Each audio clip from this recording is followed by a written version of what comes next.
지금의 렌즈 삽입술은 과거의 렌즈보다 많이 개발이 됐고 후유증이나 합병증이 획기적으로 많이 낮아졌습니다.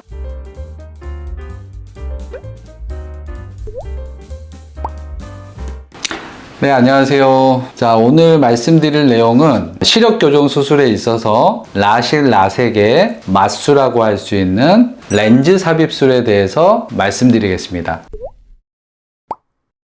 렌즈 삽입술, 원래 원칙은 안내 렌즈 삽입술, 눈 안에 렌즈를 삽입한다는 거고, 줄여서 렌즈 삽입술, 그리고 의료진들은 렌삽이라고도 합니다. 렌삽. 자, 눈에 근시가 있게 되면 안경을 착용하거나 안경을 착용하기 싫으신 분들은 소프트, 하드, 컨택트 렌즈를 눈에 착용을 하게 되죠. 자, 지난번에 컨택트 렌즈 눈에 정말 안 좋다고 말씀드렸습니다. 자, 이런 컨택트 렌즈와 같이 생긴 아주 작은 렌즈가 눈 앞에 끼어지는 것 대신에 눈 속으로 들어가는 걸 렌즈 삽입술이라고 합니다. 안내 렌즈 삽입술. 자, 그러면 렌즈가 삽입하는 위치가 이 홍채의 앞쪽에 삽입하는 거를 전방 렌즈 삽입술, 그리고 홍채의 뒤쪽에 삽입하는 걸 후방 렌즈 삽입술이라고 합니다. 자, 이 삽입하는 렌즈는 말랑말랑하고 크기가 한 6mm, 7mm이기 때문에 매우 작습니다. 우리가 눈 안에 착용하는 컨택트 렌즈보다 훨씬 작습니다. 전방 렌즈와 후방 렌즈는 각각 장단점이 있기 때문에 눈의 구조와 의사의 스타일에 따라서 환자에게 전방 렌즈를 권하는 경우도 있고 후방 렌즈를 권하는 경우도 있습니다. 전방 렌즈 먼저 설명을 해드리면, 전방 렌즈는 홍채 앞쪽에 렌즈를 위치시키고 렌즈의 다리 부분을 이 홍채에 고정을 하게 됩니다. 따라서 이 렌즈의 좋은 점은 고정이 되기 때문에 렌즈가 눈 안에서 돌아가지 않아요. 사람의 눈에는 난시가 있는 경우가 많은데 이 난시를 교정할 때 이 렌즈의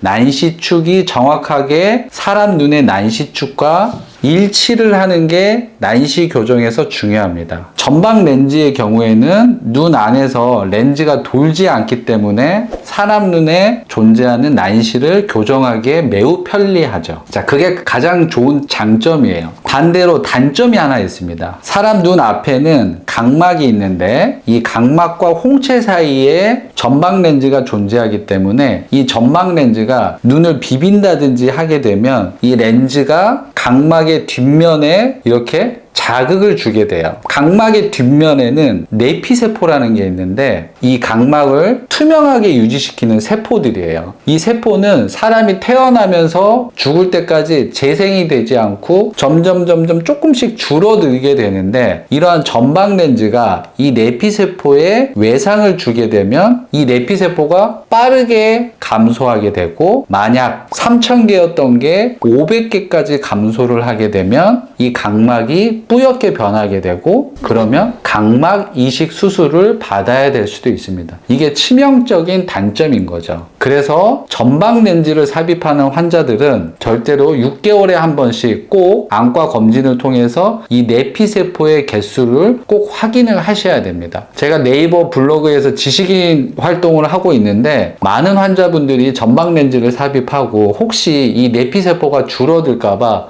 지식인에 물어보시는 경우가 많았습니다. 근데 그러면 중요한 거는 항상 안과 검진에서 이 내피세포 개수를 확인을 하고 어느 일정 수준, 한 1500개 아래로 내려갈 것 같으면 전방 렌즈를 미리 제거를 해야 될 수 있어요. 자, 두 번째, 후방 렌즈에 대해서 설명을 좀 해드리겠습니다. 자, 앞쪽에 홍채가 있고 뒤쪽에 수정체가 있는데 요 사이로 넣는 게 후방 렌즈예요. 자, 후방 렌즈는 가장 큰 단점이 있었는데 이 눈의 압력을 높이는 단점이 있었어요. 후방 렌즈를 삽입하게 되면 눈 안에서 어떤 물의 흐름이 있으면서 물이 흘러나가는, 예를 들어서 하수구와 같은 구조물들이 있는데 후방 렌즈를 삽입했을 때 이 하수구가 막히게 돼서 안압이 높아지고 시신경이 손상되는 치명적인 단점이 과거에 있었습니다. 근데 한 5년 전부터 이 후방 렌즈의 가운데에 구멍을, 아주 작은 미세한 구멍을 만들어서 눈 안에 물의 흐름을 원활하게 하면서 이런 안압이 상승하는 경우가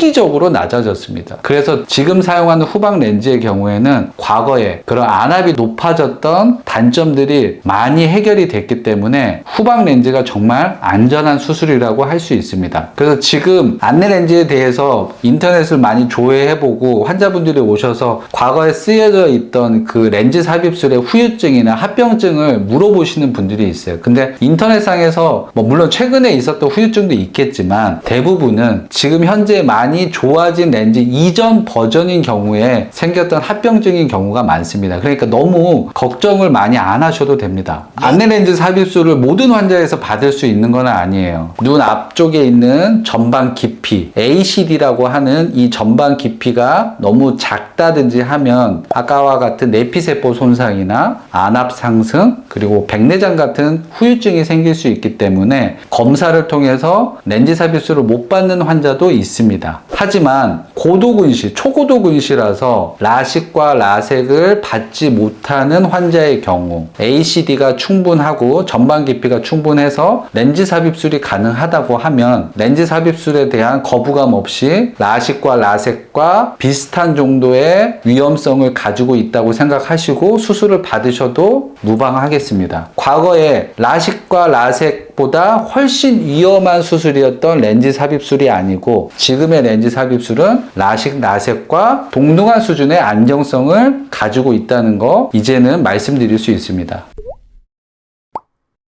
자, 오늘 시간 정리해 드리겠습니다. 자, 과거에 렌즈 삽입술에 대한 많은 후유증 때문에 거부감을 많이 가지고 있는 환자분들이 많으신데요. 지금의 렌즈 삽입술은 과거의 렌즈보다 많이 개발이 됐고 후유증이나 합병증이 획기적으로 많이 낮아졌습니다. 고도근시라서 라식, 라섹을 못 받는 환자분들 이제 안심하시고 안내 렌즈 삽입술 받으셔도 되겠습니다. 오늘 시간 유익하고 좋으셨다면 좋아요와 구독을 눌러주십시오. 고맙습니다.